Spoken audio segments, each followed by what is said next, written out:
Hi, welcome to week one.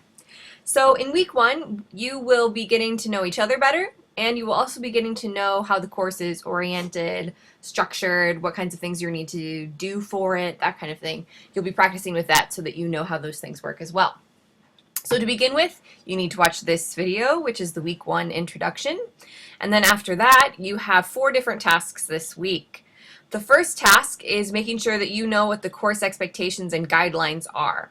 So the very first thing to do is to watch the course orientation video, which will go over how the class is structured, where to go if you have questions, things like that. Then you'll want to make sure that you read the course syllabus. In order to do that, you will need to click on this white link that will take you to ISU. The course syllabus will load. There it is. You can close these pesky ads. And then if you like, you can read it online like this. Or if you want to, you can download it. So if you hit share and then hit download, you'll be able to download a PDF version. Ta-da! And then you can print it or read it here as well. So those are your options for getting to the syllabus. The next thing you'll need to do is to take a practice syllabus quiz. So you'll have a number of quizzes throughout the course, but this syllabus quiz is your opportunity to sort of practice how that works. If you've never taken a quiz before on Canvas, you'll want to review how to take a quiz. Again, click on this white link. Sometimes it will load in that window, but it takes a long time.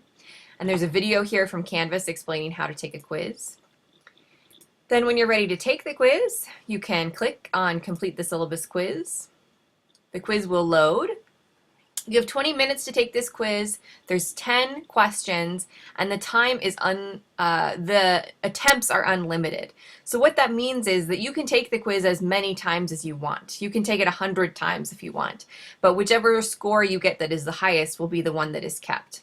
I do this because I think this is the best way for you to actually learn the material. So if all your quizzes will be this way, you'll always have unlimited attempts on the quizzes. They will be due at a particular time. For example, this one is due on Sunday at 11:59 p.m. In fact, they all will be due on Sundays at 11:59 p.m.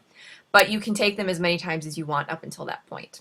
So when you take the quiz, you'll see that the questions show up here.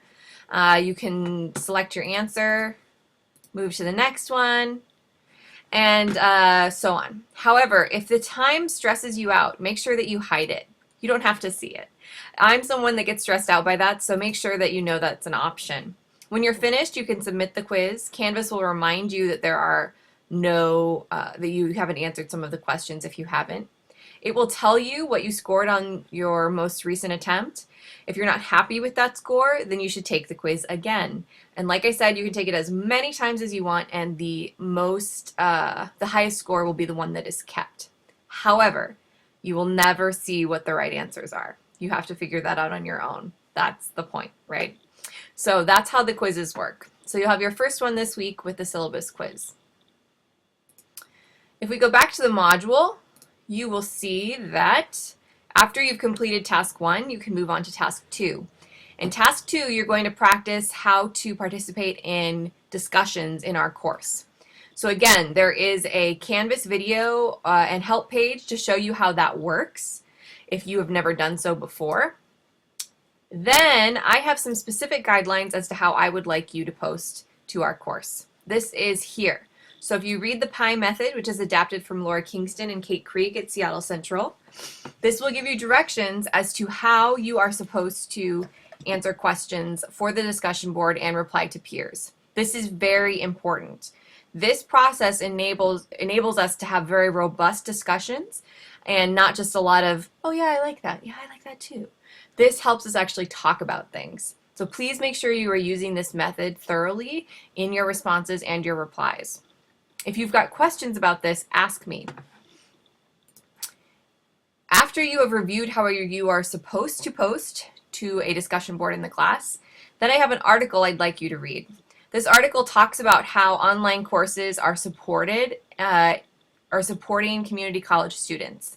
So I'd like for you to take a look at that and see what you think. Then you'll use this content to help in your reply to the first discussion board.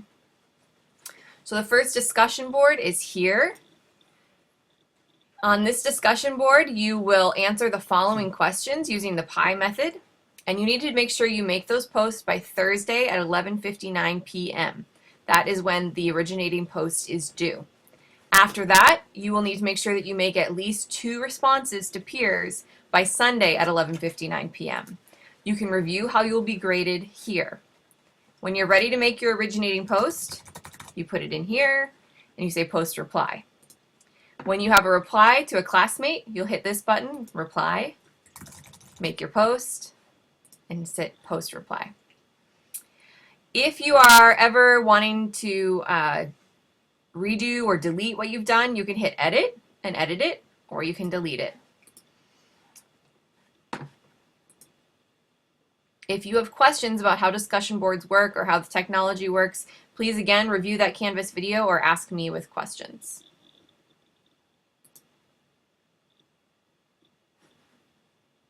So, after you've completed that, you'll move on to task 3. For task 3, you need to record a video, and this is something you'll need to do because you have many more videos you're going to record for our class, not the least of which are speeches. So to begin, you'll need to review the suggestions for recording speeches, look those over. You will need to create a YouTube account. If you have trouble doing that, please let me know. Then you'll need to review how to submit an assignment.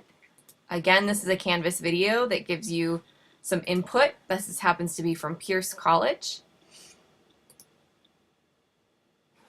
Then you will want to go ahead and submit your welcome video. So for a welcome video, I'm just asking you to answer a few questions about yourself in a video that you will then share with your classmates. Once you've recorded it and uploaded it to YouTube, you can hit submit assignment, enter your YouTube URL here, and hit submit. Then you will have submitted your assignment and be all set.